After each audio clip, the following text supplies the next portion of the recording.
तो हमारी आज की वीडियो है माइटोकॉन्ड्रिया के बारे में।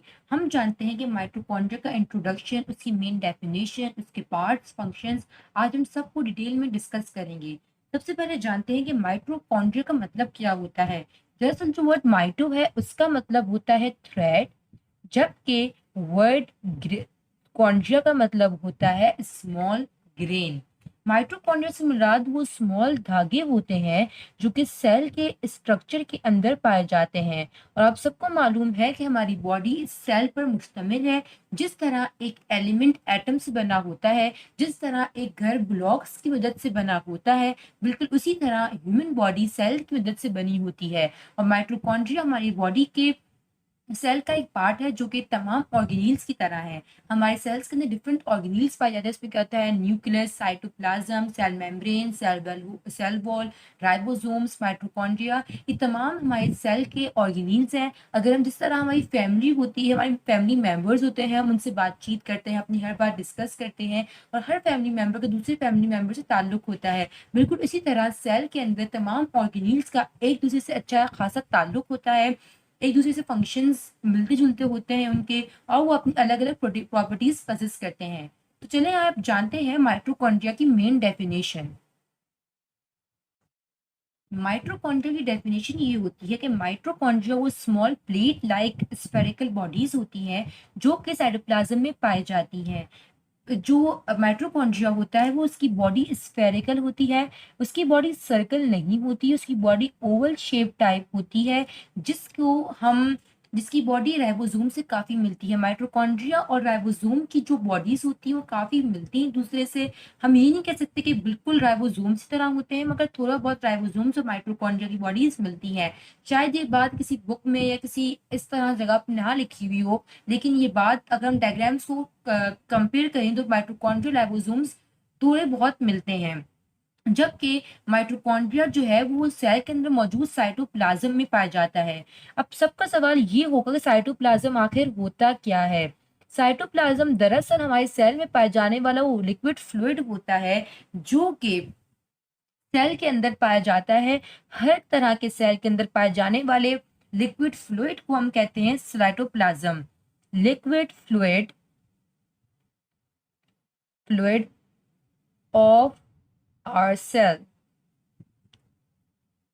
साइटोप्लाज्म हमारे सेल के अंदर पाए जाने वाला लिक्विड फ्लूइड होता है जो कि तमाम ऑर्गेनील्स, कुछ ऑर्गेनील साइटोप्लाज्म में होते हैं और कुछ न्यूक्लियस के अंदर होते हैं। तो साइटोप्लाज्म में जो एक हमें मालूम हुआ ऑर्गेनील साइटोप्लाज्म में मौजूद होता है वो होता है माइटोकॉन्ड्रिया। उम्मीद है कि आपको ये बात क्लियर हो चुकी होगी कि माइटो मतलब थ्रेड होता है और कॉन्ड्रिया मतलब होता है स्मॉल ग्रेन। इससे मुराद माइटोकॉन्ड्रिया धागे की तरह छोटी ग्रेन्स होती हैं, छोटे धागे के टुकड़े होते हैं। माइटोकॉन्ड्रिया वो स्मॉल प्लेट लाइक स्ट्रक्चर होता है, या फिर आप इसे स्फेरिकल बॉडीज भी कह सकते हैं, जो कि सेल के साइटोप्लाज्म या लिक्विड फ्लूइड पार्ट में पाया जाता है। अगर आपको समझने में तकलीफ हो रही हो तो स्क्रीन पर एक पिक्चर आ रही है, तो इसमें आप देख सकते हैं कि साइटोप्लाज्म और माइटोकॉन्ड्रिया किस तरह एक दूसरे के साथ रहते हैं। अब बढ़ते हैं पार्ट्स ऑफ माइटोकॉन्ड्रिया की तरफ। अब हम बात करते हैं पार्ट्स ऑफ माइटोकॉन्ड्रिया की। तो दरअसल माइटोकॉन्ड्रिया के तीन मेन पार्ट्स हैं जिसको हम आज डिस्कस करेंगे अपनी इस वीडियो के अंदर। तो सबसे पहले जानते हैं कि भाई वो तीन कौन से मेन पार्ट हैं जो सिर्फ माइटोकॉन्ड्रिया के अंदर पाए जाते हैं। तो डायग्राम के मुताबिक सबसे जो आउटर क्रिस्ट है, जो कि रेड कलर से दिख रही होगी आपको, उसे कहते हैं आउटर मेम्ब्रेन। सबसे आउटर है रेड कलर की जो आपको मेम्ब्रेन दिख रही है, इसे कहते हैं आउटर मेम्ब्रेन माइटोकॉन्ड्रिया की।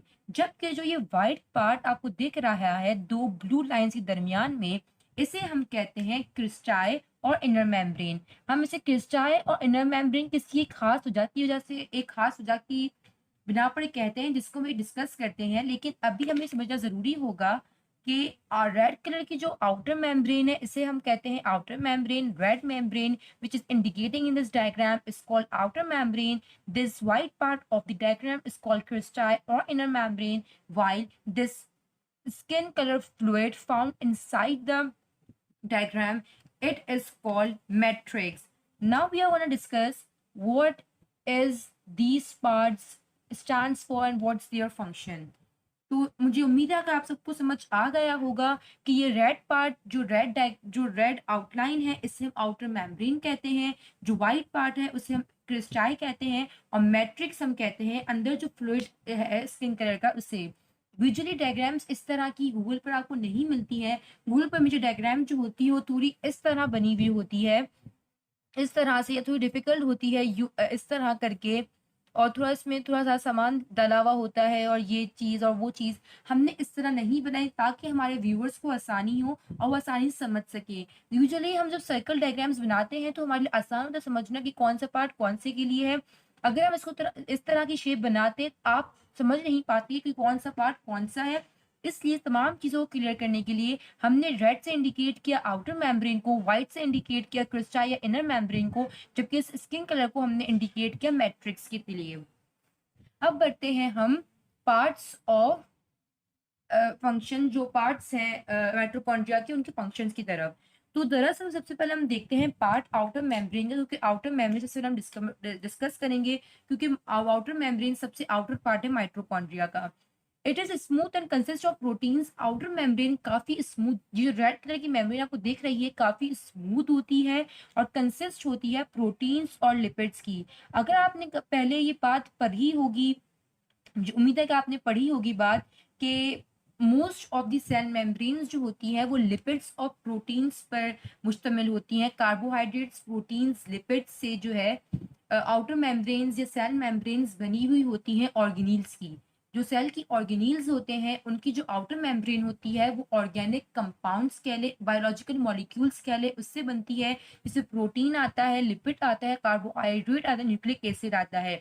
लेकिन जो माइटोकॉन्ड्रिया है उसकी आउटर मेम्ब्रेन सिर्फ बनी हुई है प्रोटीन्स और लिपिड से। अब हम बात करते हैं क्रिस्टाई की। क्रिस्टाई क्या है? जो न्यूमेरस आपको फोल्ड दिख रहे हैं इस डायग्राम के अंदर, जो अजीब इस तरह के ऊपर नीचे फोल्ड्स हुए हुए हैं, इसे हम कहते हैं क्रिस्टाई।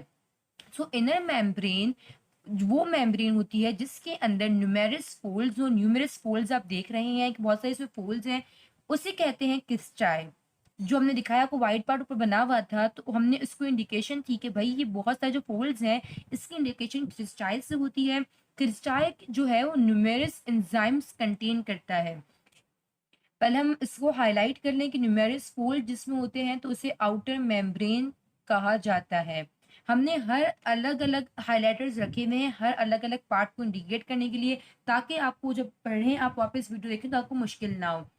तो इनर मेम्ब्रेन कंसिस्ट होता है न्यूमेरस फोल्ड्स का, इसे क्रिस्टाइल कहते हैं। क्रिस्टाइल जो कंटेन करता है एंजाइम्स। एंजाइम्स, आपके सवाल दिमाग में आएगा एंजाइम्स क्या है? तो दरअसल एंजाइम्स जो है उसे वो कहते हैं बायोकैटलिस्ट। एंजाइम्स को बायोकैटलिस्ट कहा जाता है क्योंकि एंजाइम्स इंसानी बॉडी की, जो इंसानी या जानवर की बॉडी के अंदर जो केमिकल रिएक्शंस होते हैं उन्हें स्पीड अप करते हैं। डाइजेशन करते हैं, रेस्पिरेशन करते हैं, सर्कुलेशन करते हैं। ये तमाम काम डिपेंड करता है एंजाइम्स के अंदर।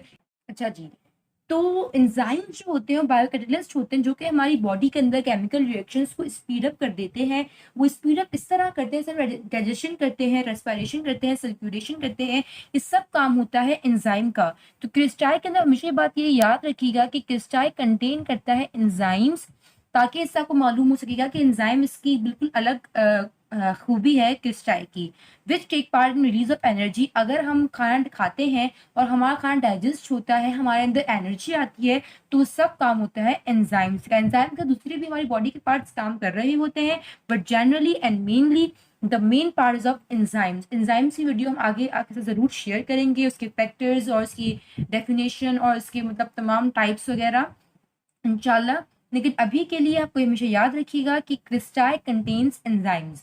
मैट्रिक्स एक ग्रैन्युलर से मुराद दानेदार होता है। वो स्ट्रक्चर जो मतलब थोड़ा दानेदार टाइप का हो, थोड़ा मतलब वो थोड़ा इसमें कुछ चुपचुपा टाइप का जो स्ट्रक्चर होता है इसे ग्रैन्युलर कहते हैं। तो मैट्रिक्स जो होता है वो एज ऑन फ्लूइड है, वो पाया जाता है, स्किन कलर का फ्लूइड है माइटोकॉन्ड्रिया का, तो इसे ग्रैन्युलर कहा जाता है और कंटेन करता है ऑर्गेनिक कंपाउंड्स। सवाल दिमाग में उठता है आप लोगों के, ऑर्गेनिक कंपाउंड्स, अब भला क्या चीज आ गई हमारे पास? ऑर्गेनिक कंपाउंड्स वो कंपाउंड्स होते हैं जिनके अंदर सिर्फ और सिर्फ होते हैं कार्बन हाइड्रोजन बॉन्ड्स। तो ये बात हमेशा याद रखिएगा कि मैट्रिक्स के अंदर जो बॉन्ड्स होते हैं, जो एलिमेंट्स होते हैं वो कार्बन और हाइड्रोजन से मिलके बनते हैं, इसके अलावा कोई और बॉन्ड्स नहीं हो सकते। तो ये पूरी एक डिटेल थी, इंट्रोडक्शन था, डेफिनेशन थी, पार्ट्स और फंक्शन भी थे माइटोकॉन्ड्रिया के। अब हम बढ़ते हैं फंक्शंस की जानिब। उसके पास अब फंक्शंस आ चुके हैं माइटोकॉन्ड्रिया के। माइटोकॉन्ड्रिया के 3 सिंपलेस्ट जो फंक्शंस हैं वो आज हम इस वीडियो में डिस्कस कर रहे हैं, जो कि आपको हर जगह, हर बुक, हर गूगल की वेबसाइट पर मिल जाएंगे और बड़े ही सिंपल से। इसलिए हमने इन सबके मेन पॉइंट्स को हाईलाइट कर दिया है ताकि फौरन ही इनकी जो है वो फंक्शंस याद हो जाए, आपको याद करने की या इसको मेमोराइज करने ज़्यादा जोर ना देना पड़े। सबसे पहला फंक्शन है माइटोकॉन्ड्रिया का, सेलुलर रेस्पिरेशन में और एनर्जी प्रोवाइड करने में माइटोकॉन्ड्रिया एक अहम किरदार अदा करता है। अगर माइटोकॉन्ड्रिया ये काम ना करे तो हमारी ना एनर्जी रिसीव होगी, ना सेलुलर रेस्पिरेशन हो पाएगी। दूसरा है प्रोडक्शन ऑफ रेस्पिरेटरी एंजाइम। जिस तरह बताया मैंने आपको कि एंजाइम्स जो हैं बायोकैटलिस्ट होते हैं। बायोकैटलिस्ट जो होते हैं वो केमिकल रिएक्शंस को जो हमारी बॉडी के अंदर होते हैं उन्हें स्पीड अप कर देते हैं।